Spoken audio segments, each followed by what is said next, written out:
Hi, everyone. It's Hunter Lott, your HR problem solver on demand. And this is Take 5. This episode from our series, What Were You Thinking?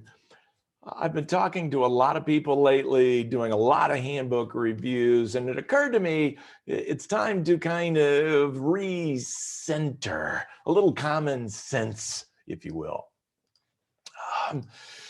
First, workplace romance. These policies that prohibit workplace romance. Good luck. There's been workplace romance since there's been workplace and romance.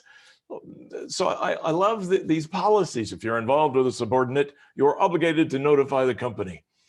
Now, I get it. It's not a good idea for the manager to be involved with the employee.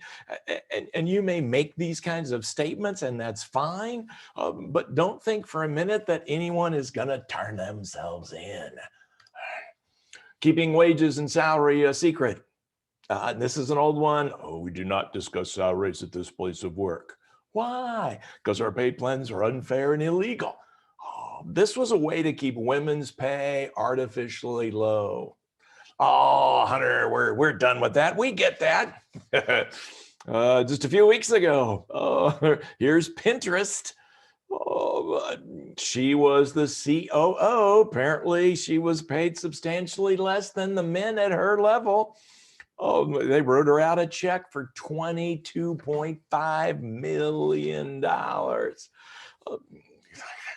Good luck in keeping salaries a secret.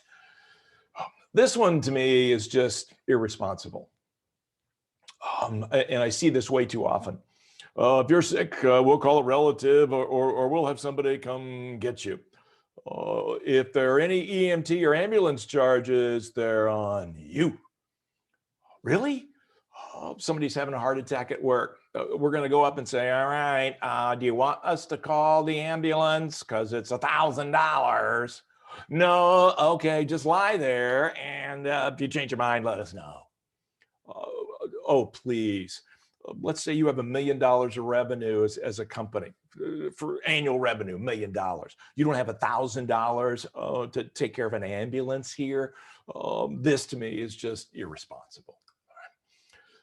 Well, we'll just launder our illegal discrimination through the temp agency. They'll never figure it out.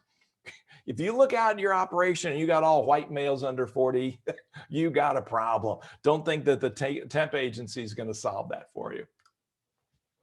Well, termination, well, man, we're not going to terminate. Well, we just had a one-person reduction in force. You've got 80 employees. And you had a layoff, reduction in force, and only one. Why did you pick that one person? Prove to me it had nothing to do with age or sex or race. That's going to be a tough sell to the outsider. Well, we just make them miserable till they quit. We like you just fine. We had to cut your hours to 1. No, this is technically called constructive discharge. What would a reasonable person do under the circumstances?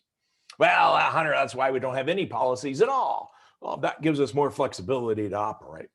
Actually, it doesn't. Without written policy, without communicated, consistently held policy, the default then is to your worst employee.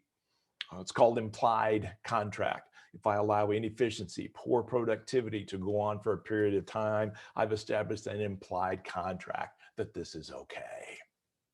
So what do? Better decision making. Okay, slow down, count to 10, not 100. Get some kind of outside input, another set of eyes, ears on this situation. Would you want to defend your decision on local Live 5 Cam Action News, on 60 Minutes, on TMZ, on social media? And think backwards. Before you start, HR is good at this. That's why we're not popular at most workplaces. We tend to think backwards. Wait a minute, before you do that, what if here and here? More likely than to get the unintended consequences. Hey, want me to take a look at your handbook? I'd be happy to look at your policies. Just click on the Schedule Now button. It's free. Review of your handbook. Appreciate you spending your time with me today. This has been Take 5. We'll see you next time.